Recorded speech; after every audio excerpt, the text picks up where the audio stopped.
سیرت النبی صلی اللہ علیہ وسلم کے عنوان پر معنون ہے۔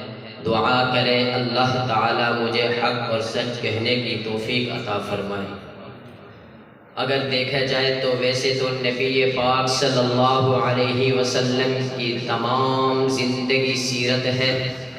مکی زندگی ایک علیحدہ موضوع ہے، مدینے کی زندگی ایک علیحدہ موضوع ہے، غزوات علیحدہ موضوع ہے، سرایا علیحدہ موضوع ہے، لیکن میں آپ کو لے چلتا ہوں کہ نبی پاک صلی اللہ علیہ وسلم کی سیرت یہ دنیا نہیں بنی تھی، میرے نبی کی سیرت کا آغاز ہو چکا تھا۔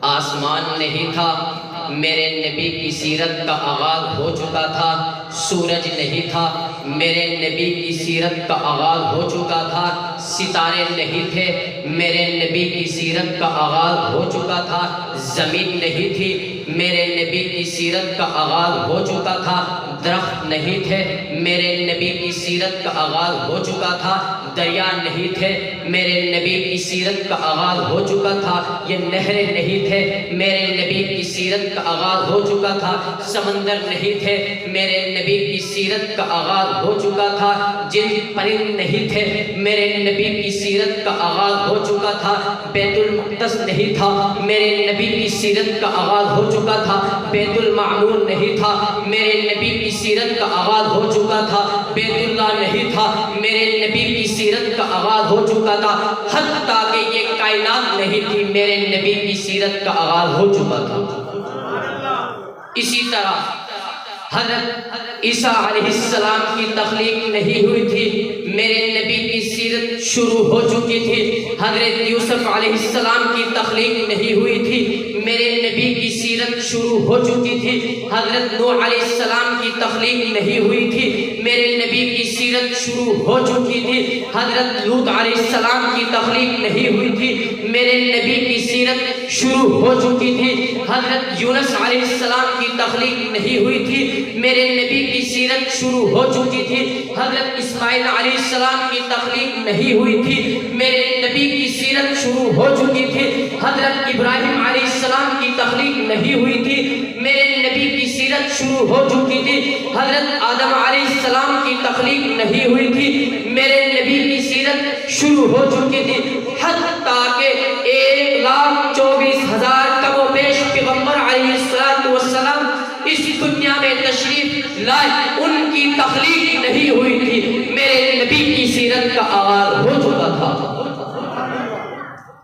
اسی طرح آپ تاریخ کے اوراق پلٹ کر دیکھیں، ہر نبی کی نبوت اور رسول کی رسالت ایک محدود تھی۔ کسی کی نبوت ایک گاؤں کے لیے تھی، کسی کی نبوت ایک ملک کے لیے تھی، کسی کی نبوت ایک شہر کے لیے تھی، کسی کی نبوت ایک بستی کے لیے تھی، کسی کی نبوت ایک قصبے کے لیے تھی۔ لیکن میں قربان جاؤں آقا علیہ السلام کی عظمت پر کہ میرے نبی کی سیرت ایک شہر کے لیے نہیں، ایک ملک کے لیے نہیں، ایک صوبے کے لیے نہیں، ایک قصبے کے لیے نہیں، بلکہ میرے نبی کی سیرت، میرے نبی کی نبوت دونوں جہانوں کے لیے ہے۔ اسی طرح اللہ تعالیٰ نے آپ علیہ السلام کو جو چیز عطا کی وہ اعلیٰ دی، مقام دیا وہ بھی اعلیٰ، جمال دیا وہ بھی اعلیٰ، جلال دیا وہ بھی اعلیٰ، حسن دیا وہ بھی اعلیٰ، سیرت دی وہ بھی اعلیٰ، جماعت دی وہ بھی اعلیٰ، کتاب دی وہ بھی اعلیٰ، ہر چیز دے دی۔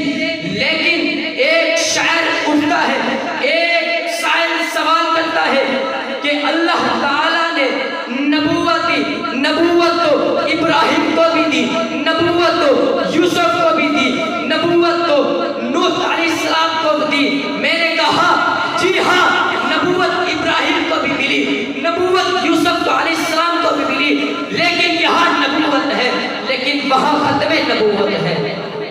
اچھائی کی ابتدا نبوت سے ہوتی ہے اور اچھائی کی انتہا ختم نبوت سے ہوتی ہے۔ مقام کی ابتدا نبوت ہے، مقام کی انتہا ختم نبوت ہے۔ ایک شاعر اٹھتا ہے، کہتا ہے کہ میں نبی کی سیرت کا مکمل احاطہ کرتا ہوں، لیکن آج تک نبی کی سیرت کی مکمل احاطہ نہیں کر سکتا۔ نہ ہے بریلوی کر سکتا ہے، نہ ہے اہل حدیث کر سکتا ہے، نہ ہے دیوبندی کر سکتا ہے، نہ ہے مقلد کر سکتا ہے، نہ ہے غیر مقلد کر سکتا ہے، نہ ہے استاذی کر سکتا ہے، نہ ہی قاری صاحب کر سکتا ہے، نہ ہی حافظ صاحب کر سکتا ہے۔ ایک شاعر اٹھتا ہے، نبی کی سیرت احاطہ کرنے چلتا ہے، لیکن 50 سال کی عمر پاتا ہے، 50 سال کی عمر میں 40,000 اشعار لکھتا ہے۔ جب 40,000 اشعار لکھتا ہے تو 40,000 اشعار لکھ کر قلم توڑ دیتا ہے، کہتا ہے کہ تقی ہے فکر رسا مدح باقی ہے، قلم آبلا پا مدح باقی ہے، ورد ہوئے تمام مدح باقی ہے، وہ تمام عمر لکھا مدح باقی ہے۔ سائل سوال کرتا ہے، کہتا ہے کہ تو نے تو ہر چیز لکھی، پھر قلم کیوں توڑ ڈالی؟ کہتی ہے دل دماغ لکھتے لکھتے تھک گئے، لیکن پلٹ کر دیکھا کہ محبوب تیری مدح باقی ہے۔ ورد ہوئے تمام لکھتے لکھتے ورد تمام ہوئے، پلٹ کر دیکھا کہ محبوب تیری مدح باقی ہے۔